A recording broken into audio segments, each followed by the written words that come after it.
I grew up with Salvadoran Honduran cuisine mixed with American cuisine and grew up cooking with my grandmother. As I grew older, I really found a lot of joy and fulfillment in cooking and in coming up with my own recipes.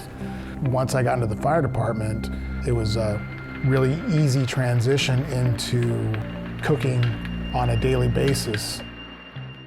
My mom said, if you love to eat, then you'll have no problem learning how to cook. Firehouse cooking is like cooking for your family, right? Especially since this is a blue-collar job. So a lot of the stuff that we eat was just regular people food. Those are a lot of type of things that go on into planning a Firehouse meal.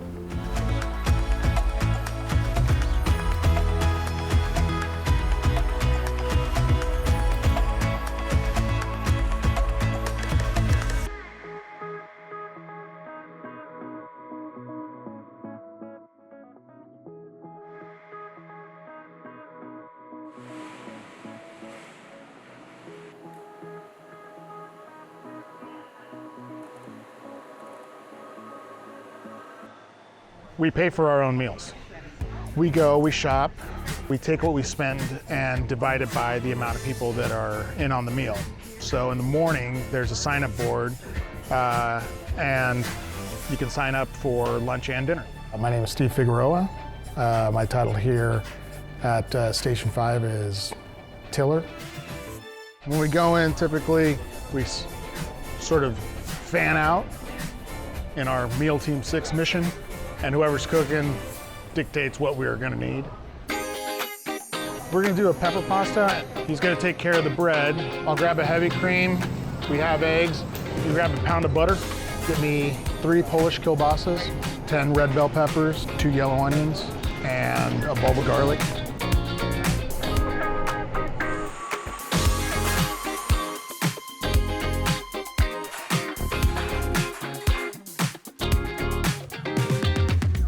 Many hands make light work, so you got a lot of people helping out.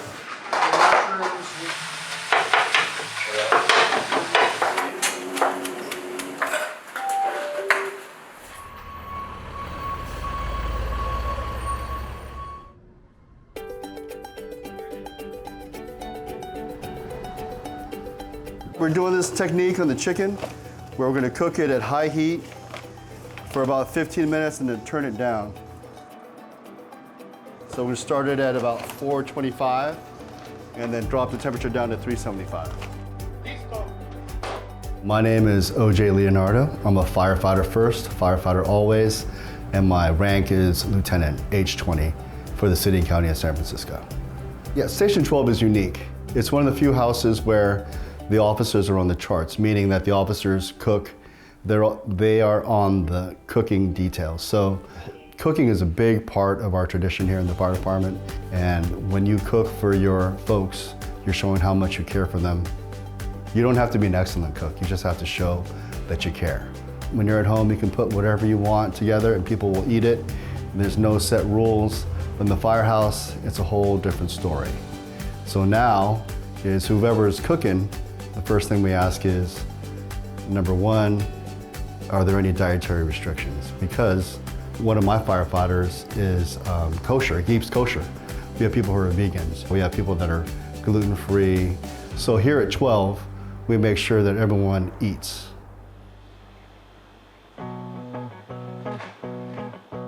When I'm planning my meals, I tend to wing it, I guess is the best way to describe it. I don't typically make a list. I don't typically go from recipes.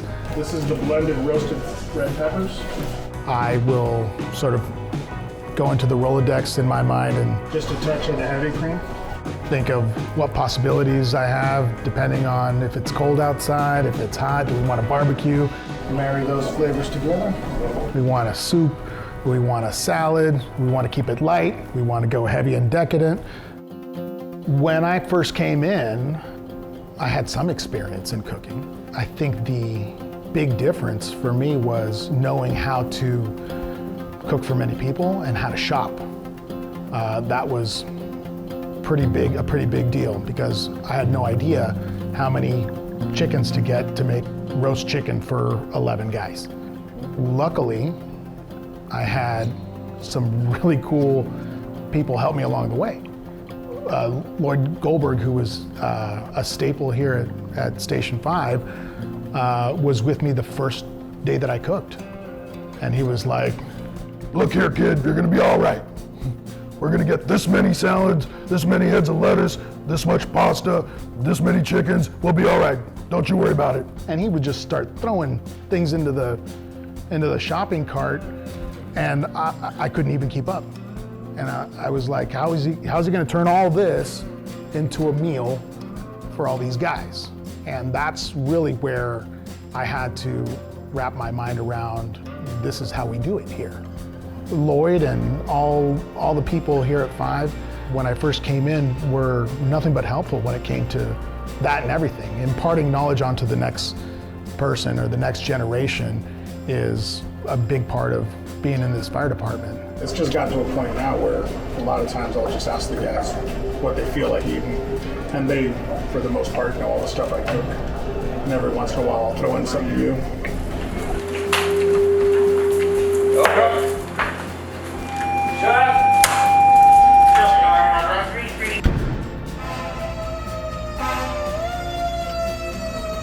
But we get dispatched to a call, we'll put everything on hold, go do whatever duties we need to fulfill, and then we'll come back and finish cooking and go on with the day. The biggest challenge for me is to make sure that I have a meal that everyone likes. I mean, that's the biggest scare. If they don't like it, one guy's on the phone calling for pizzas, and the rest of the guys are scrapping your meal. And that's happened. It's really important to pass on traditions, and Station 12 is famous for setting out tablecloths at both lunch and dinner.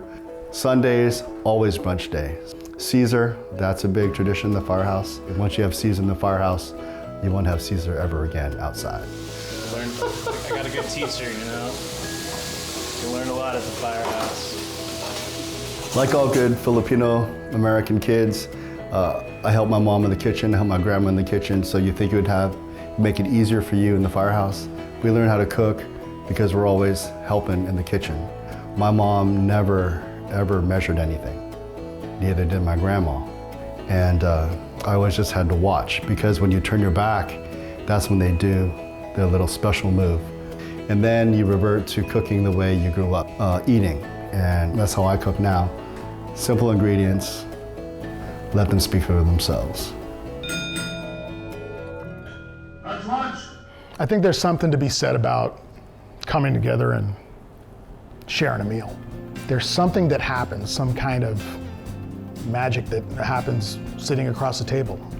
You know, it's a moment where everybody has something in common. The next thing you know, people are talking and engaging, and there's a sense of community. And that's important whether it's in the firehouse or outside of the firehouse. That's why it's important in my family that we eat together. Biggest thing that the food that I cook for them and we do together, it shows how much you love your fellow firefighter. That's our bond. We do it through food. And it's more than just the food. I remember we had 2 of our firefighters pass away in a fire that sounded like it was nothing, and it turned into something. We were together at that moment, and we were able to talk about them and think about them before we started our meal, and then during our meal. And then we just sit there and just be together and have a moment. Because in the end, being a firefighter is all about people. If you love people, this is a job for you. You see people in need and you respond to people in need, and then you're sharing meals with your fellow firefighters. It's a people business. So, and that food just makes that bond even greater.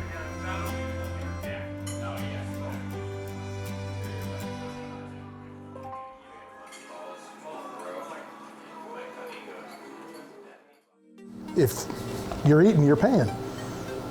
So all of you guys, I hope, brought enough money to pony up. Here's a piggy bank. Let's put this in there. Chad. Oh, intercepted. Present it to this camera, I think. Oh, okay. Lunge a second. Jen, I told you. Who needs to measure? I've learned that it's a really big deal in the fire department. You know, everyone's willing to help. It's a big deal, so you gotta bring your A game.